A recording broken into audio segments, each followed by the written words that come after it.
Hello दोस्तों, नमस्कार। मैं संतोष मावई और आप सभी का स्वागत करता हूं। तो चलिए दोस्तों, आज की महत्वपूर्ण क्लास शुरू करते हैं। और दोस्तों, ये प्रश्न है सभी इंपॉर्टेंट मानिएगा। जी हाँ, सभी को आप इंपॉर्टेंट नोट कीजिएगा। और वो प्रश्न है जो बार बार रिपीटेड है, बार बार पूछे गए प्रश्न है। जी हाँ, तो चलिए, पहला प्रश्न है आपके सामने।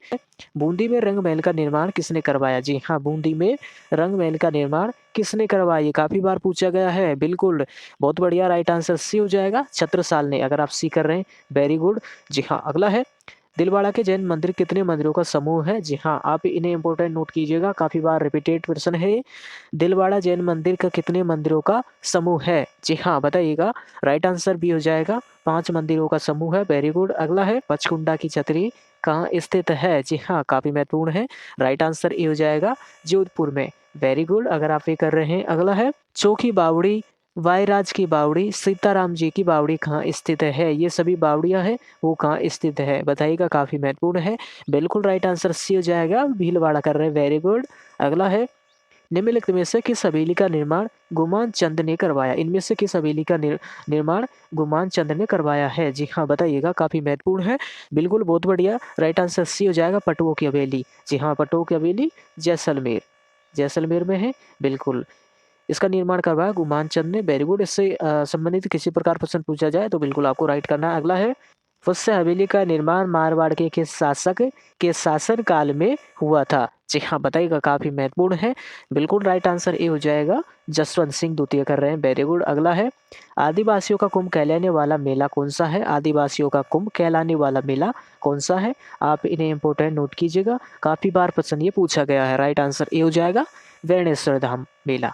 बिल्कुल, बहुत बढ़िया। अगला है, निम्नलिखित में से कौन सा पशु मेला नागौर जिले में आयोजित नहीं होता है? इनमें से कौन सा मेला नागौर जिले में आयोजित नहीं होता है? इन्हें आप इंपोर्टेंट नोट कीजिएगा, क्योंकि इसी की तरह प्रश्न है, काफी बार पूछे जाते हैं। बिल्कुल, बताइएगा। बिल्कुल राइट आंसर सी हो जाएगा, शिवरात्रि पशु मेला। ये भैया कहाँ पर होता है? महाशिवरात्रि पशु मेला ये होता है करौली में। बिल्कुल, आपको याद रखना है। बहुत बढ़िया। अगला है, कजली तीज प्रसिद्ध है भैया, कजली तीज कहाँ की प्रसिद्ध है? कजली तीज कहाँ मनाया जाता है? राइट आंसर सी हो जाएगा, बूंदी की प्रसिद्ध है भैया। राइट आंसर सी होगा। अगला है, चौमासा या चतुर्मास की शुरुआत होती है, चौमासा की शुरुआत है वो कब होती है? देवउठनी एकादशी को, या जल झूलनी एकादशी को, देवसैनी एकादशी को, या निर्जला एकादशी को? जी हाँ, बताइए, चौमासा की शुरुआत होती है। बिल्कुल राइट आंसर सी हो जाएगा, देवसैनी एकादशी को। वेरी गुड, अगर आप सी कर रहे हैं। अगला है, राजस्थान के प्रसिद्ध कलाकार मांगीलाल मिस्त्री का संबंध है, मांगीलाल मिस्त्री का संबंध किससे है? कठपुतली से है, फड़ से है, कावड़ से है, या मीनाकारी से है? किससे भैया? या भी आप इन्हें इंपोर्टेंट मानिए इस प्रश्नों को, क्योंकि ये भी काफी बार पूछे गया है। राइट आंसर सी कर रहे हैं, बहुत बढ़िया। कावड़ से। वेरी गुड, अगर आप सी कर रहे हैं। अगला है, राष्ट्रीय ललित कला अकादमी स्थित है, राष्ट्रीय ललित कला अकादमी स्थित है, कहाँ स्थित है भैया? बताइएगा। जयपुर, नई दिल्ली, कोलकाता, उदयपुर? राइट आंसर भी हो जाएगा, नई दिल्ली कर रहे हैं। Very good. अगला है, गबरी लोक नाट्य की शुरुआत कब होती है? जी हाँ, गबरी लोक नाट्य की शुरुआत कब होती है? बताइएगा, काफी महत्वपूर्ण है। राइट आंसर सी हो जाएगा, रक्षाबंधन के दूसरे दिन से। वेरी गुड, अगर आप सी कर रहे हैं। अगला है, निम्नलिखित में से कुचामणि ख्याल के प्रवर्तक थे? इन्हें आप इंपोर्टेंट नोट कीजिएगा, क्योंकि काफी बार ये सभी प्रश्न हैं, आप इंपोर्टेंट नोट करके रखिएगा। जी हाँ, बार बार पूछे गए प्रश्न है। निम्नलिखित में से कुचामणि ख्याल के प्रवर्तक थे, कौन थे? राइट आंसर भी हो जाएगा, लच्छीराम जी। वेरी गुड, अगर आप भी कर रहे हैं। अगला है, चक्री नृत्य का संबंध किस जाति से है? जी हाँ, ध्यान रखिएगा, चक्री नृत्य का संबंध। और जो चरी नृत्य है वो गुर्जर महिलाओं का नृत्य है, और जो चक्री है किस जनजाति से संबंधित है यह नृत्य? राइट आंसर सी हो जाएगा, कंजर जाति से। वेरी गुड, आपको याद रखना है, कंजर जाति से है। और जो चरी नृत्य है ये गुर्जर महिलाओं से है। वेरी गुड, राइट आंसर भी हो जाएगा। अगला है, निम्नलिखित में से धारी संस्कार कौन सी जनजाति में प्रचलित है? ध्यान रखिएगा, धारी संस्कार कौन सी जाति में प्रचलित है? राइट आंसर सी हो जाएगा, सैरिया जनजाति। वेरी गुड, अगर आप सी कर रहे हैं। अगला है, किस संप्रदाय के साधु अग्नि नृत्य के लिए प्रसिद्ध है? जी हाँ, किस संप्रदाय के साधु अग्नि नृत्य के लिए प्रसिद्ध है? बताइएगा। बिल्कुल राइट आंसर ए हो जाएगा, जसनाती संप्रदाय। वेरी गुड, आप इन्हें नोट करके रखिएगा। अगला है, घुगी क्या है? घुगी क्या है? बताइएगा, काफी महत्वपूर्ण है। ये गर्म वस्त्र है, या आदिवासियों का कोई रिवाज है, या आदिवासी का कोई आभूषण है, या ऊपर में से कोई नहीं? घुगी क्या है? राइट आंसर ये हो जाएगा, अगर आप ये करें, बहुत बढ़िया। या क्या है? एक गर्म वस्त्र है। बिल्कुल, आपको याद रखना है, बहुत बढ़िया। अगला है, महेंद्र और मूमल की प्रेम कथा पर आधारित चित्रशैली है वो कौन सी चित्रशैली है? महेंद्र और मूमल की प्रेम कथा पर आधारित चित्रशैली कौन सी चित्रशैली है? बीकानेर, जैसलमेर, नागौर, जोधपुर कौन सी शैली है? राइट आंसर बी हो जाएगा जैसलमेर चित्रशैली। वेरी गुड, अगर आप भी कर रहे हैं। अगला है अरबी फारसी शोध संस्था टॉक को कहते हैं, क्या कहते हैं भैया? राइट आंसर बिल्कुल बताइएगा।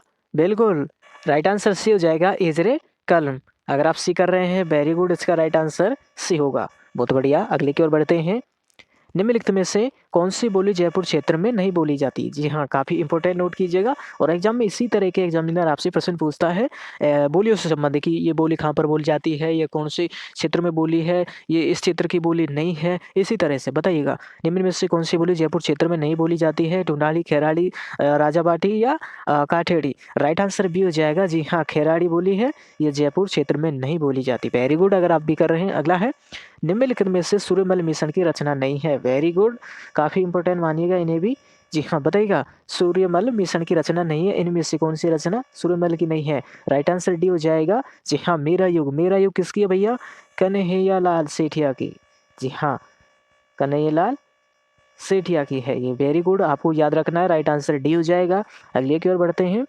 दुर्सा आड़ा के संदर्भ में सत्य कथन नहीं है। जी हाँ, काफी इंपोर्टेंट मानिएगा। दुर्सा आड़ा के संदर्भ में सत्य कथन नहीं है, इनमें से कौन सा कथन सत्य नहीं है? जी हाँ, कथन सत्य नहीं है दुर्सा आड़ा के संबंध में, बताइएगा। जी हाँ, राइट आंसर बहुत बढ़िया, बी हो जाएगा। उन्होंने अपनी रचना विरुद्ध क्षत्रिय में तत्कालीन सामाजिक व आर्थिक कार्यों का वर्णन किया है।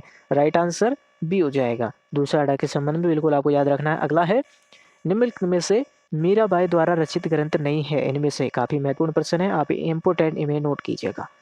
जी हाँ, इनमें से मीरा द्वारा रचित ग्रंथ जो कि रचित ग्रंथ नहीं है वो कौन सा है, बताइएगा। जी हाँ, बिल्कुल बताइएगा। राइट आंसर बी हो जाएगा धातु रूपावली। भैया ये किसकी कृति है? ये दोस्तों ये कृति है सूर्यमल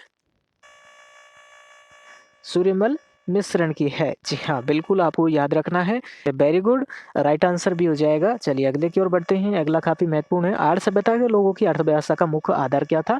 आर्य सभ्यता के लोगों, बिल्कुल राइट आंसर भी हो जाएगा पशुपालन। अगर आप भी कर रहे हैं वेरी गुड। अगला है अनाज रखने के बड़े मृद भांड जिन्हों गोरे बंकोट कहा जाता था किस प्राचीन सभ्यता से प्राप्त हुए हैं? जी हाँ, इसका आंसर है आप कमेंट बॉक्स में देना, क्योंकि जो पिछली ली हुई क्लास में ये प्रश्न मैंने रखा है, तो अब आप इसका आंसर कमेंट बॉक्स में ही देना। बिल्कुल, फिर मिलेंगे दोस्तों अगली क्लास में। क्लास को लाइक कीजिए और दोस्तों के साथ शेयर कीजिएगा और रोज क्लास अटेंड किया करें। और इससे संबंधित कोई सवाल है पूछिएगा। नमस्कार, जय हिंद।